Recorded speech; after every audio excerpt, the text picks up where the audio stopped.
Sementara itu, Koordinator Amnesty International Usman Hamid meminta Komnas HAM menggunakan kewenangan untuk memanggil paksa Ketua KPK Firly Bahuri terkait pemberhentian 75 pegawai KPK. Ya, pernyataan Usman ini didasarkan pada Undang-Undang Nomor 39 Tahun 1999 tentang Hak Asasi Manusia. Usman mengatakan masalah pemberhentian pegawai KPK, khususnya 51 dari 75 orang pegawai, sebagai pelanggaran HAM dan diskriminasi sistemis. Selain meminta Komnas HAM, Usman juga menyebut Presiden Joko Widodo sebagai pihak yang paling berpengaruh yang dapat menyelesaikan polemik ini.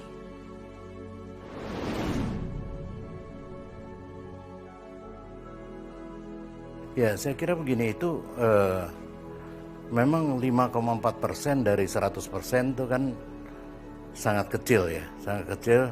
Dan itu yang saya heran, kenapa 5,4% ini terus ngotot, sementara kalau kita semua 100% itu mereka punya akses dan kesempatan yang sama untuk tes itu ya.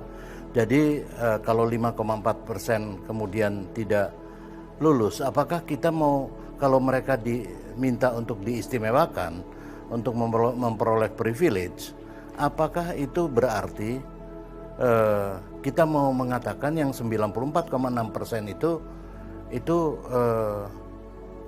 hak-haknya bagaimana, dan kemudian apakah kita mau sampaikan kepada mereka bahwa mereka KKN yang 94,6%, sementara yang 5,4% ini yang benar, itu kan keliru. Mereka harus jawab itu dulu. 5,4% menuntut apa? Ya, kalau mereka menuntut artinya misalnya diluluskan, itu pengistimewaan, dan kalau pengistimewaan itu diskriminasi namanya. Ya, justru kalau dikatakan ada pelanggaran HAM dan sebagainya, justru yang ada adalah diskriminasi kalau semacam itu. Ya, yang nomor dua, yang kedua, itu kalau dikatakan bahwa 94,6% ini dianggap tidak memadai, ya, lah akses dan kesempatannya sama kok antara semua ini, ya, dan 5,4% ini bisa kita sebut sebagai ya memang orang yang tidak lulus. Jadi kalau mereka ngototnya kan juga bukan sudah ada sarananya tentu. Kalau mereka merasa bahwa bahwa mereka dicurangi atau semacam apa, itu mereka harus ada bukti yang valid untuk itu, ya. Dan kalau ini bisa tuntut BKN-nya saja, bisa gugat BKN-nya atau vendornya yang melakukan ini. Tapi kan itu tidak dilakukan. Yang dilakukan adalah main politik, ya. Mereka ke mana itu? Ke Komnas HAM, ke PGI, ke MUI dan sebagainya, ya. Ini ingat bahwa yang tes wawasan kebangsaan ini, yang dites itu adalah wawasan kebangsaannya, bukan tes wawasan tipikor atau bukan tes untuk masuk surga, ya. Jadi tentu saja kalau namanya tes wawasan kebangsaan, yang dites adalah menyangkut kebangsaan. Bahwa kemudian mereka memperbesar persoalan, kan seolah-olah ada pertanyaan-pertanyaan yang nyeleneh dan sebagainya. Saya mau menjelaskan bahwa setiap tes apapun, ya, dari kita tes lah di SD atau di mana sampai kita ini juga, semua selalu pasti ada pertanyaan-pertanyaan yang standar, ya. Ada pertanyaan-pertanyaan standar, tetapi ketika ada intensi tertentu di dalam satu pertanyaan, dan itu itu tentu namanya wawasan kebangsaan mesti ditanya selanjutnya. Jadi kalau ada pertanyaan-pertanyaan kaitannya dengan misalnya misalnya beginilah, kita ditanya bahwa apakah Anda setuju dengan organisasi terlarang, ya, organisasi terlarang maksudnya HTI atau semacam itu. Kita jawab bahwa ya itu merupakan hak kebebasan berorganisasi dan sebagainya. Tentu itu intensi, ya, itu akan ditanyakan kembali selanjutnya ada pertanyaan-pertanyaan lanjutannya. Demikian juga pertanyaan tentang, saya kira tentang jilbab, ya, atau tentang LGBT, itu tidak berdiri sendiri, ada konteksnya. Ya, kalau LGBT saya kira juga penting dipertanyakan kepada seseorang, apalagi kalau dia menjadi menjadi penyidik atau penyelidik, ya, untuk ini. Karena ini untuk menghindari bias bias terhadap seseorang karena orientasi seksual yang berbeda. Ya, masa orang karena LGBT dia bebas disadap atau bebas diperlakukan semena-mena. Saya kira itu tidak bisa ya. Jadi kalau pertanyaan Anda kenapa mereka ngotot, ya tanyanya ke mereka gitu, kenapa ngotot terus ya. Tapi saya kira karena mereka tapi menurut saya ada beberapa hal ya yang dalam pandangan saya atau dugaan saya. Yang pertama adalah bahwa ya ini sangat manusiawi, ini orang mau kehilangan pekerjaan gitu ya. Ini tidak gampang buat tiap orang ini, apalagi mereka bekerja sudah cukup lama ya. Nah, karena itu saya kira arahan Presiden untuk bahwa ini diperhatikan hak-haknya di dalam pengertian itu. Kalau mereka misalnya akan diberhentikan pada tanggal 1 November nanti, itu mereka harus dipenuhi hak-haknya sebagaimana peraturan-peraturan yang ada. Itu nomor satu. Ya kalau tentang hak mereka. Nah, kedua adalah kalau mereka kemudian yang kedua, saya kira itu paling minimal lah di mereka, bahwa manusiawi saja orang mau hilang pekerjaan ya tentu harus akan memperjuangkan atau ini. Kedua, saya kira juga ini ada satu dalam telaah saya kan pernah pansel di KPK dan artinya cukup mendalami lah apa yang terjadi di dalam KPK, bahwa memang ada pengelompokan yang memang dibangun dari sejak, terutama saya kira beberapa 2 periode lah sebelum Firly ya, sebelum Pak Firly ya, dibangun. Dan ini memang oleh sekelompok orang untuk memiliki juga jaringan keluar ya kan, jaringan keluar. Dan saya duga itu misalnya adalah bukan saya duga, tapi ada indikasi-indikasi jaringan itu yang sangat punya kepentingan terhadap KPK itu adalah sebagian LSM ya, sebagian saya katakan LSM ya, yang punya kepentingan. Saya tidak kepentingannya bisa saja macam-macam. Itu kepentingan dari kepentingan informasi, kepentingan juga ada kepentingan mulianya tentu pemberantasan korupsi dan sebagainya. Dan mungkin kepentingan juga mungkin proyek-proyek, saya nggak tahu. Tetapi ada juga kepentingan-kepentingan lain seperti media misalnya. Ya, kita lihatlah ya, sangat teranjang kok kalau kita lihat beberapa media itu kemudian bisa punya akses yang istimewa ya, dengan akses istimewa ke KPK dan bisa memberitakan sesuatu yang media lain belum bisa memberitakan. Ya misalnya seseorang akan di OTT atau itu sudah, atau akan disidik dan sebagainya sudah ada bisa di beberapa media, sebagian kecil saja. Yang ketiga, sebagian ex-komisioner ya yang ada di KPK yang memang saya kira punya kepentingan-kepentingan tertentu ya untuk tetap menjaga hubungan ke dalam ya, menjaga kehubungan ke dalam. Dan sebenarnya ini idealnya tidak apa-apa menjaga hubungan ke dalam, tapi mungkin ada interest tertentu ya, dari mulai informasi sampai mungkin kasus, mungkin ya semua. Nah, ini akses ini ke dalam itu adalah kepada sebagian mereka yang lebih rendah lah dari 51 orang lah dari situ, beberapa orang di situ ya yang memang sudah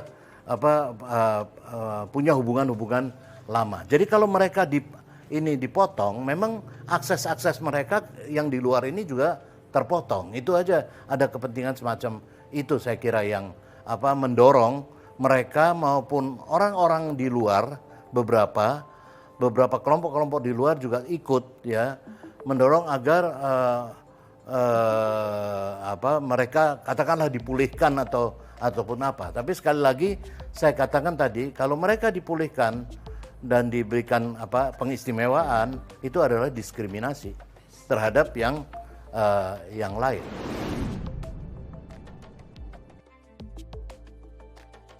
Iya, manuver-manuver politik ini sudah saatnya lah dihentikan ya kan, karena tidak sehat dan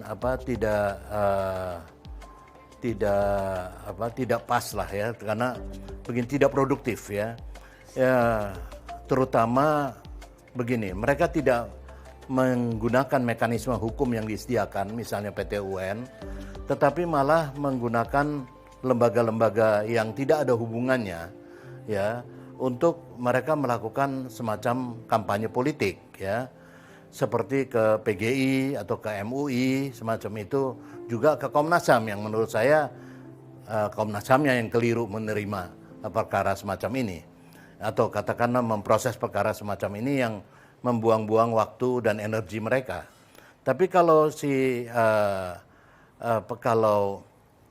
ke MUI, PGI, itu kan mereka seolah-olah mau menyatakan bahwa ini loh, ke PGI misalnya mereka membawa ini ada dari kami sebagian kecil yang 51 itu dari agama yang bukan Islam, bukan Muslim ya. Jadi nggak mungkin kami ini Taliban gitu ya. Itu mau menyatakan gitu. Demikian juga ke MUI seperti itulah, mau memancing kesan, mengharapkan kesan, impresi bahwa seolah-olah ini mereka bukan Taliban. Saya tanya, yang menuduh mereka Taliban itu siapa? Ya, apa kepala komisioner KPK, ya, apa Dewas KPK, apa itu BKN, ya, atau itu Pansel yang dulu misalnya menuduh mereka Taliban. Tidak ada yang bicara Taliban, ya, tapi mereka lah yang mengesankan dirinya sendiri bahwa ini loh ada tuduhan Taliban, kami membantah gitu.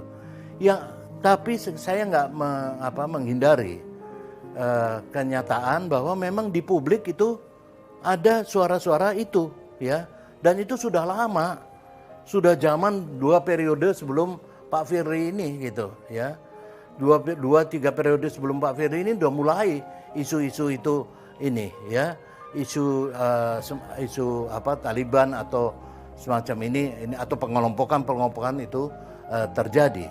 Dan memang untuk lembaga anti korupsi, ya, saya kira pengelompokan politik itu juga dengan apalagi dengan mungkin ideologi berbeda dan sebagainya, itu tidak pas kalau memang itu ada, ya. Karena itu saya kira itu tidak saja di lembaga anti korupsi, di lembaga-lembaga pemerintah manapun itu ada. Karena itulah diadakan tes wawasan kebangsaan yang itu diselenggarakan pada siapapun dan dimanapun, pada instansi apapun, ya, yang di dalam konteks negara, ya. Karena itu ya wajar saja kalau mereka tidak lulus, bukan karena, saya kira tidak selalu karena mereka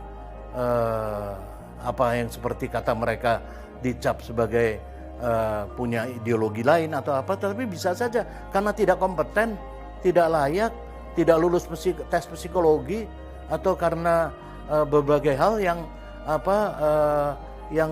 bukan karena itu. Jadi nggak usah mengeneralisasi hal-hal semacam itu.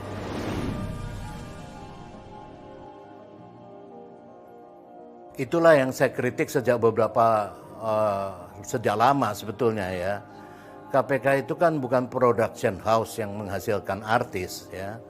KPK itu kan seharusnya bekerja dalam idealisme tinggi dan di dalam senyap, ya, betul. Tidak gembar-gembor dan sebagainya, dan tidak melahirkan pahlawan-pahlawan gitu, ya, pahlawan-pahlawan sendiri, ya. Karena ini yang kemudian malah dijadikan modal seolah-olah karena sering muncul itu sebagai seolah-olah KPK adalah novel adalah KPK. Itu adalah keliru menurut saya. Ya, KPK selalu dari zaman ke zaman saya kira bekerja di dalam prinsip-prinsip kolektif kolegial, ya. Namun benar bahwa komisionernya kan itu dipilih sekali beberapa tahun sekali, jadi berganti-ganti. Tetapi penyelidik yang ini juga bisa tetap gitu. Disitulah kesempatan mereka mempopulerkan dirinya atau mengatakan bahwa seolah-olah KPK itu adalah si ini atau kelompok ini, begitu, ya. Tapi itu saya kira satu hal yang keliru menciptakan organisasi semacam itu. Karena itu tes KWK atau tes TWK maupun rotasi, mutasi dan sebagainya, itu adalah satu hal yang harus dilakukan, termasuk di lembaga penanganan korupsi. Karena apa? Ya, karena pertama adalah orang yang berkedudukan duduk di tempat yang sama di dalam lebih dari 5 tahun saja sudah cenderung punya subjektivitas pasti, ya. Dan kedua, ini bisa tend to corrupt ya ininya. Kemudian yang kedua juga seseorang yang kemudian masa jabatan publik begini, jabatan publik nggak boleh diganti, nggak boleh dipindah. Ya, sementara makanya saya istilahkan presiden saja yang punya masa jabatan 5 tahun sekali, ya. Ya kalau dia berhasil 2 kali ya bisa 10 tahun, tapi tidak bisa lebih dari itu. Masa ada orang punya jabatan publik mau seumur hidup di sana gitu.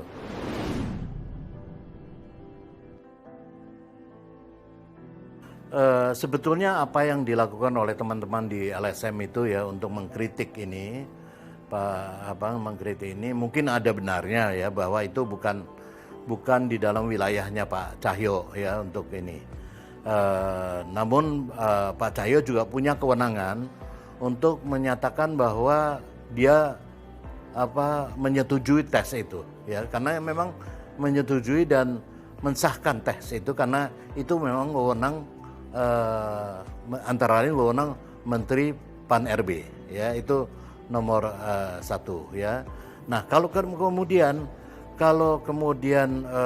yang kedua juga ya di Komnas HAM ini teman-teman saya, sahabat-sahabat saya ya, banyak juga adik-adik saya sebetulnya. Jadi saya kira kalau mereka melakukan pekerjaannya, saya kira ya saya bisa hargai juga, tetapi saya juga perlu mengkritik ketika menganggap bahwa mereka sudah keluar jalur maksud saya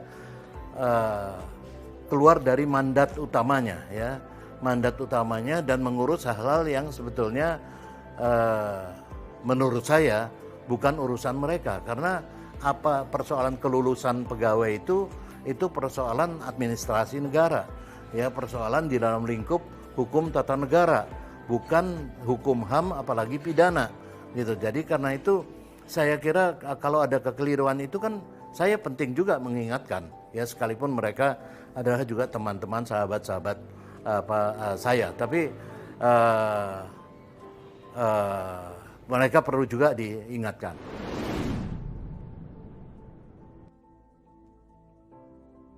Ya saya kira begini, pemerintah sih dalam hal ini Menteri Pan-RB atau juga Menkumham yang berkaitan dengan tes itu menyatakan bahwa tidak ada masalah dengan tes itu dan itu tetap tidak ada masalah, dan sampai sekarang memang tidak ada masalah. Ya, ini kan ada riak-riak saja. Dan pemerintah kemudian melanjutkan saja. Saya kira begini loh, ini kan kesan di luar aja bahwa seolah-olah ada ribut-ribut ini ya, karena mereka ini juga didukung beberapa media kan yang memang giat getol mengkampanyekan itu, dan juga beberapa LSM yang mengkampanyekan sebagian kecil orang ini gitu. Nah itu saya kira di dalam sendiri mereka yang 1.000 sekian orang itu bekerja tenang-tenang saja ya, tenang-tenang saja, dan kepemimpinan tetap berjalan ya. Juga ada persoalan-persoalan internal lain yang ini diselesaikan di dalam itu setahu saya gitu. Jadi ya tetap saja kalau untuk KPK-nya sih tetap saja bekerja seperti biasa ya. Kalau mereka mau ribut-ribut terus ya silahkan aja, tetapi semua toh punya resiko. Dan kedua, kalau mereka tidak mau menempuh jalur hukum, tapi mau menempuh selalu jalur politik dengan mempolitisasi segala hal, termasuk ke agama dan sebagainya. Padahal ini kan bukan, tidak ada urusannya dengan agama. Ini urusannya tidak lulus tes, itu saja, sederhana. Orang tidak lulus tes ya sudah, gitu loh. Nanti kalau ada kesempatan kesempatan untuk tes lagi, ya ikut saja, mungkin lulus, ya kan? Gitu aja kok repot.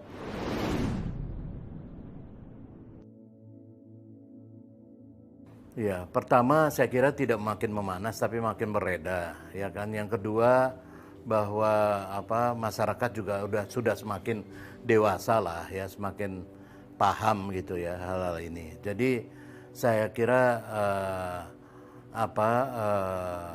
untuk masyarakat ya saya kira tetap lebih baik berkonsentrasi pada upaya-upaya pengawasan terhadap pemberantasan korupsi yang dilakukan oleh KPK maupun lembaga-lembaga penegak hukum yang lain, bukan